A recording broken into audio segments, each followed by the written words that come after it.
I'm gonna keep it real with you. I was the guy in the gym that would look at runners and judge them. Real, keeping it 100. And oh my goodness, I would think, why would you run though? Why would you? It's so boring. And there's nothing better than being able to lift your weight or double your weight or triple your weight. The gym, that's where you need to be. And on this journey of preparing for my marathon, it has changed my life completely. And in this video, I'm going to share with you 5 things that I've learned. And y'all, I truly believe this video can change your life. So let's get into it.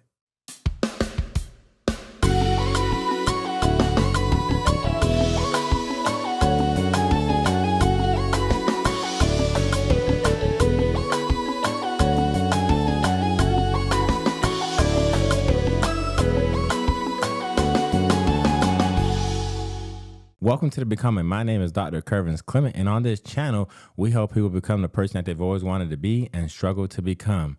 And so, in this first point, as you can see on your screen, we got to make a decision. As a mental health provider, I get the opportunity to partner with people on their healing journey. And when they come in, one of the things that we talk about is why now? Why did you make a decision to come in to get help? And the reason why I ask that question is because one of the things that we have to do when we set our eyes on something is that we have to realize that what we've been using is no longer helpful. And that for us to be healthier, we have to change things up. And one of the things that you'll see in this video that I forgot to say is that I do this with my wife and she doesn't like it. And it's also very helpful for us. So in our conversation with each other, we talk about definitions and why definitions are important. And sometimes when we look at the definition, I'm wrong about the definition. And sometimes she's wrong. And sometimes we both are wrong. And so in this video, what you will see on your screen is the definition of the word. And decide means to make a final choice or judgment about something. Okay. To make a final choice or judgment about something. And so when you make a final decision about something, going back to counseling, we have to submit to a new standard. And one of the ways that looks like is acknowledging that the life that I was living,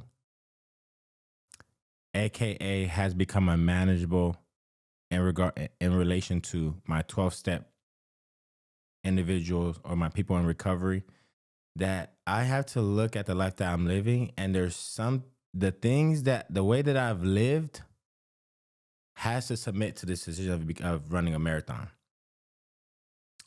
That there are things that I'm going to have to engage in now that I've made the decision to run a marathon that's going to have to follow that decision. All right. So that's the first point that I want to make, which is we have to decide, y'all. Because if we don't make the decision, it's going to be something that we would like to do instead of something we are going to do. Let's move on to the next point, which is start. When I first started this journey of preparing for my marathon, my mentee got me into this whole situation because I got him into the gym, and then he was like, okay, if you got me into the gym, and he ran his marathon 2 years ago, and he was like, well, after you graduate, I want you to run a marathon with me. And so I was like, not interested. Like I said, I just thought running was dumb, bro. I'm just gonna keep it 100 with you. I thought running was dumb. And so I was like, I just want to keep lifting because that's way much better. There's so much symbol in being able to lift and do all these amazing things. And so when he finally convinced me to run a marathon, then I got into the whole, well, I got to get me some shoes and da-da-da-da-da. And then once I get my shoes, I'm going to lock in. And I remember in January, he was like, we're running on Monday. We're running on Monday. And I was like, I'm not because I don't have no shoes. And he was like, we're running on Monday. And so I love him because I did the same thing to him, right? And so I had to respect the game. And so on Monday, I ran in my weightlifting shoes. For all my runners that's probably watching this video, it murderized my feet. For the people that don't know, there's a reason why there's running shoes and there's a reason why there's lifting shoes. And I learned that very quickly during that week. So we come in, we run on Monday, and I ran and I felt terrible. I felt miserable. And that's my next point is going to be about pace. But I had to start somewhere. And so many people are stuck in the preparation that they never start, which is why you have to make a decision and then you have to start. And so I don't know what this video is speaking to in regards to you. You may be preparing for a marathon. You may be trying to save your marriage. You may be trying to stop an addiction. You may be trying to just be a better person. What I want you to know is that when you decide to do something, preparing is only going to delay you. You just have to start.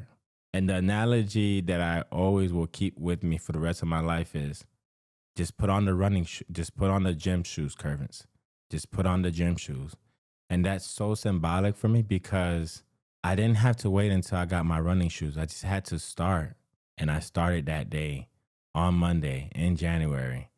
And that began the journey of me preparing for my marathon.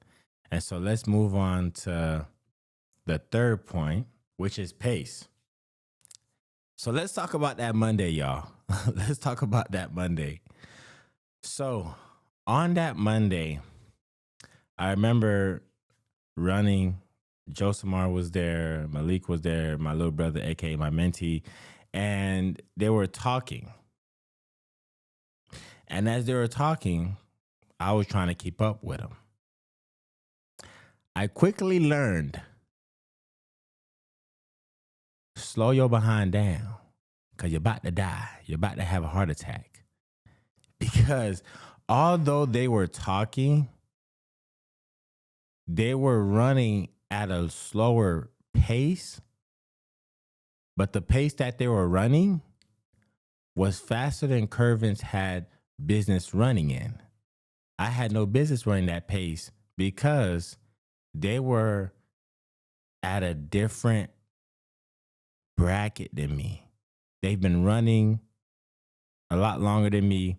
And so although they were talking, they were still moving at a pace that wasn't my business. And so I had to slow myself down and I had to check those negative thoughts. That was like, oh, you can't keep up with them. They're just talking and you still feel like you're about to die. Like, what's, like, bro, like I be in the gym, da, da, da, da. I had to stop those noise and recognize that they've been running longer than me. And so although they're talking and they're just vibing, their pace is still a lot more faster. And Curvins, you just started. What are you doing? And so in the process, I had to slow down. And during that first run, I had to get to know my body because there's a difference in working out in the gym and running, right? In the gym, I can push myself to 100%, recognizing that I'm going to have a 30-second break or a minute break. And so I'm going to be able to get myself back together and go back in. With running, sir, ma'am, if you start running and you start running at a pace that you have no business running, trust and believe you're not going to finish.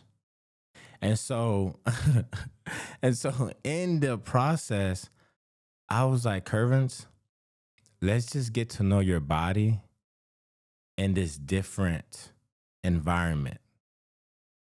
I need you to clock that because there are some people that are watching this video that you're trying to run a pace that you ain't got no business running.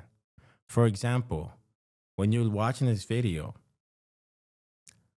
I am in a different pace than you are, in that although, yes, I started running my marathon or preparing for my marathon in January, before that, I would lift Monday through Friday. I would be at the door of my gym that opened at 6 a.m. And if I'm not there by 5:58, I'm late, right? So I already had the standard of living. And so when I started running this marathon, I applied those same principles to my marathon, which allowed me to be where I'm at right now, which I'll get to later on. And so you just have to remember that your pace is very different from people, and that's okay because we all got to start from somewhere. And so when you look at the definition of pace, it's a rate of movement. Just because I was running my 14-minute mile pace, and Josemar Malik was running a 9-10 mile pace that I had no business running, we both were pacing. We just were pacing at a different rhythm. And so I want you to stay encouraged, because sometimes we can look at our pace and judge it based off somebody else's pace, and we don't bring their pace into context that they've been running at this point for 2 years, and I just started today. Fix it, Curvins, fix it, right? And so please remember your pace, and remember that you just started. We live in a world where it's microwave energy. You click something, you get something back. Now there's AI, all these different things where it's like immediate response. And it's like the things that matter the most take the longest. So when you think about a real good steak, they leave that thing overnight because they want to slow cut that thing. And so I want you to apply that same principle, that on this journey, I got to take my time and I got to run my pace, because regardless of if I'm running at a 14-minute pace or they're running at a 8-minute, 9-minute, 10-minute pace, baby, eventually we going to get there. I just got to get to know my body. And that's what I did that Monday. I didn't play no music, and I was just getting to know my body in this very different environment. And it was really cool to see you're not in shape. You're not in shape. You're gym shaped, right? Like you're gym shaped, but you're not in shape in regards to conditioned. And so I learned so much about my body in this whole preparing for my marathon, and I can go on and on. But I'm trying to keep my videos short, and so let's move on to the next point, which is the journey. All right, so let's define a journey real quick. Journey is an act or instance of traveling from one place to another. Let me repeat that one more time. An act or instance of traveling from one place to another. I want you to hear this very clearly and carefully. This is why I created this channel called The Becoming. We're all on a journey. You're on a journey. I'm on a journey. My little brother / mentee is on his journey. And I think we can dangerously look at other people's journeys and disqualify ours. There are 3 points that I want to make sure to reiterate in this point right here called the journey. In preparing for a marathon, there are 3 environments that I want you to remember: the flat road, the hill, and downhill. Again, repeat that one more time. The flat road, going up the hill, and going down the hill. So let's talk about the flat road.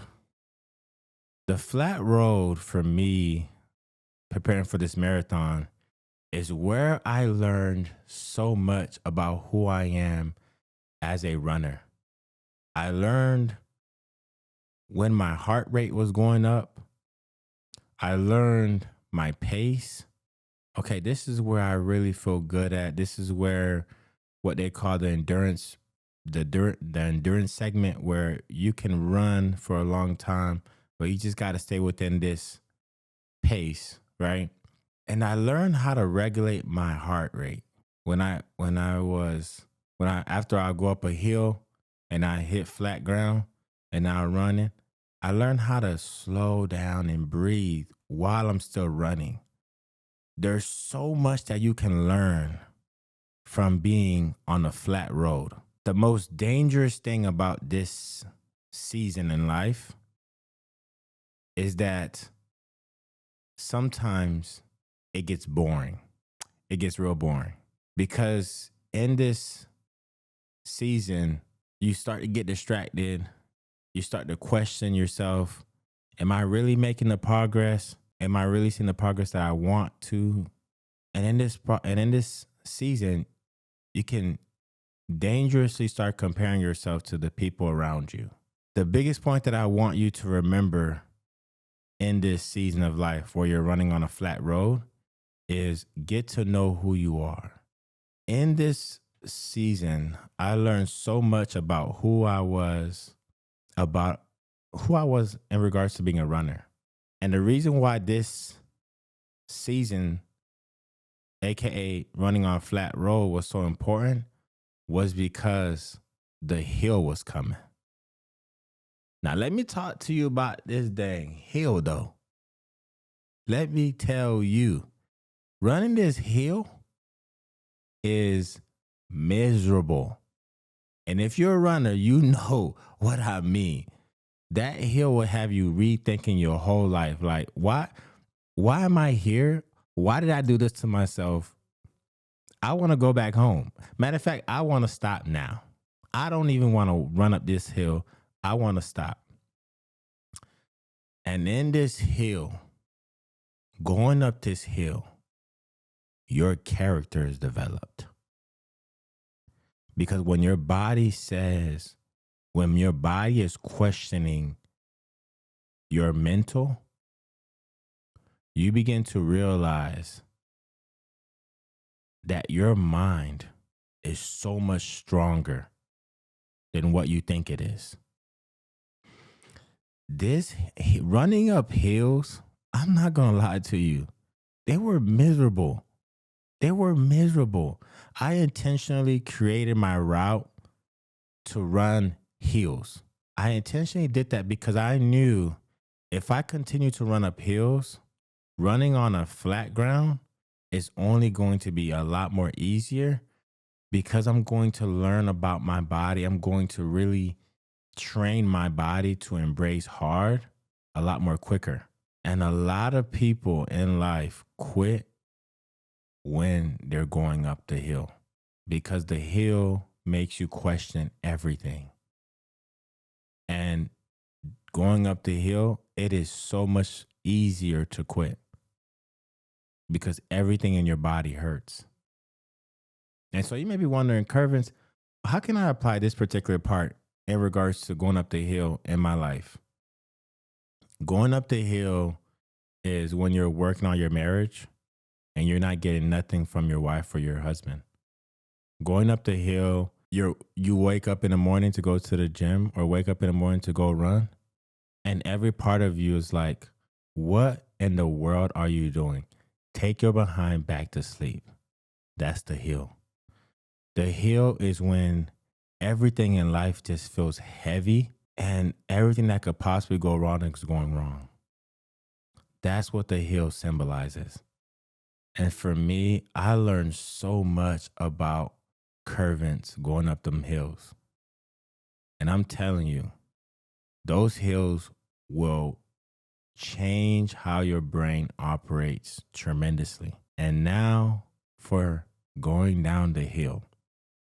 Now, you may think that going down the hill is the easy part because it's like, what you got, You got the wind in your back. You're going down the hill.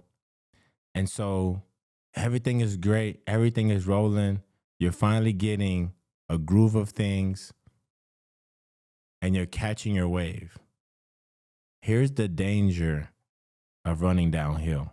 Running downhill can have you thinking that you're running, that you're doing great, and you're running at a pace that you have no business running. And the reason why is because once you hit flat ground, you're going to keep running at that pace and you're going to die because you're going to struggle at the end, right?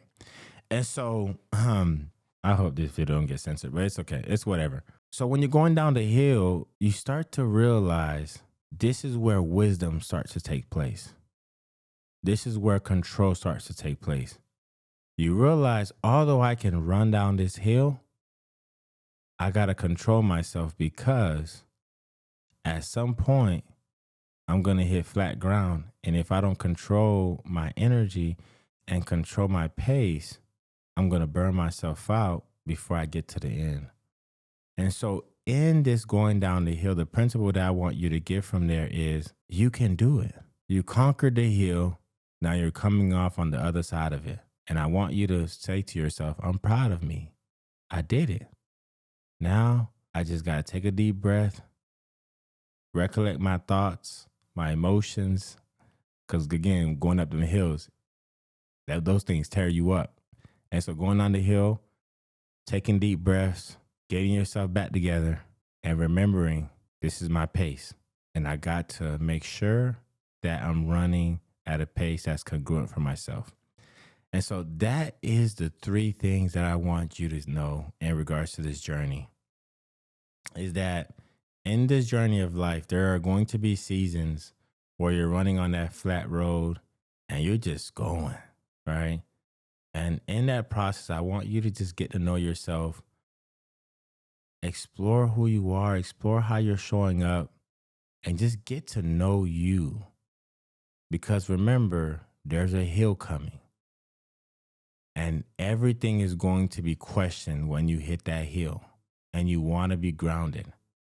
And so when you go up that hill, you realize just because I have to slow down to get up this hill doesn't mean I'm not still moving. I'm still going. I just got to pace myself. And then when you get on top of that hill, there is no better feeling than realizing I just did that. And then when you're coming down this hill, I want you to remember what you just did. And I want you to continue that, remembering I just conquered the hill. Okay, so let's move on to last and final point, which is growing. Let's read the definition first. Increasing in size or amount. I remember when I first started this journey, I was running at a 14-minute pace. And I had to accept that that's where I was, because that's where I was. And that's okay. And I want you to remember that this journey in life is not about starting at the 8-minute pace. The journey in life is about continuing to run the pace. And the reason why this marathon has really changed my life completely is because our humanity is so wonderful. And the reason why I say that is because no matter where you start, if you keep going, you will grow.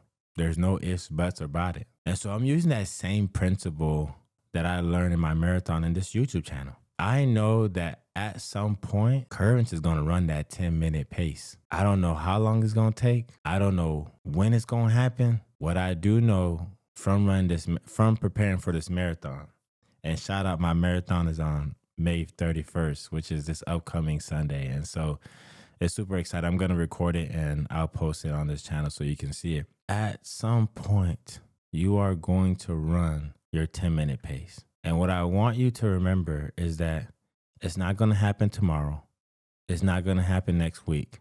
It's not going to happen next month. And it's not going to happen in 2 months. And at some point, there's going to be a click. And you're going to look down at your watch like I did when I was running my first 10-minute. I think I was running a 5 mile, I was running 5 miles, and I looked at my watch and I was like, oh, this thing gonna happen today. Even if it's 10:59, I'm going to run this 10-minute pace. And I did. And that's all the way from running a 14-minute pace. And so I want to share this with you because when I have my clients, they ask me questions about working out, because I believe people who struggle with mental health issues, you can learn so much from working out. And working out does not mean you lifting 500 pounds. You working out could be you walking for 10 minutes. And this is what I have my clients do for 10 minutes. Walk for 10 minutes. You watch the video for 10 minutes. So you got 10 minutes. And matter of fact, let me do something so good for you. Why don't you walk 10 minutes while you watch that video? Because it's about 10 minutes, right? And so I have them do that. And the reason why I have them do that is because I know that there's something so refreshing about walking in nature and just seeing green and taking a deep breath of the air and just being able to see God's beautiful creation. And so I just need you to do 10 minutes. And here's what I know to be true. That eventually that 10-minute is going to create something in you that's going to invite you to do more. And so throughout this journey of preparing for my marathon, I went from going from 14 to 13-minute miles to 12-minute miles to 11-minute miles. And now I run 10-minute miles. And I'm running 10-minute miles. Like this past weekend, I just ran 18 miles. And the weekend before that, I ran 20 miles, right? And I'll show you this on the B-roll so you can see what I'm talking about. I ran 20 miles at 11 and 30 something minute pace, right? And so I want you to know, going back to growing, is that you have to be careful how you're defining growing. When I think about this YouTube journey that I'm on right now, a lot of people want to focus on the views. And for me, growing is just getting more comfortable talking to you, because I know that eventually people will come, because this is why I wear my shirts. I'm not dressing up. I wear bow ties, but I don't wear bow ties while I do these videos, because I just want to come as Curvins. Well, Dr. Clement. And because I've earned it. And so, yes, if you focus on the right measurement of growth, you'll realize that, gosh, I went from running 14 miles to 10-minute paces. That's crazy. And it all started with me just getting more and more intentional about my breathing, about my running, about waking up when I didn't want to. And now I'm running 10-minute paces. And so earlier I said that only 1% in the world has run a marathon. I believe you can. I really do. Because this journey is not about running the marathon. The journey is about changing who you are. And as you change who you are, you will eventually become a marathon runner. Because this whole journey of preparing for this marathon on Sunday is going to be the cherry on the strawberry. So, let me get that together. Running this marathon on Sunday is going to be an afterthought, because let's just say this Sunday I don't run a marathon. This journey and the things that I've learned since being on this journey outmeasures me running on Sunday by 20-fold. I really have become a completely different person preparing for this marathon. And I'm so grateful for Malik encouraging me to run it. What I'm inviting you to do is just to run. What's the thing that you look at people and you judge? And I want you to try that thing. And it may not be you running. It may be you walking. It may be you going to the gym. It may be you painting. It may be it's you doing something that you told yourself, not interested, I don't want to do it. It's dumb. And whatever that thing is, just try it. because it might be the thing that changes your life. All right, I'm done, y'all. With that being said, change is possible.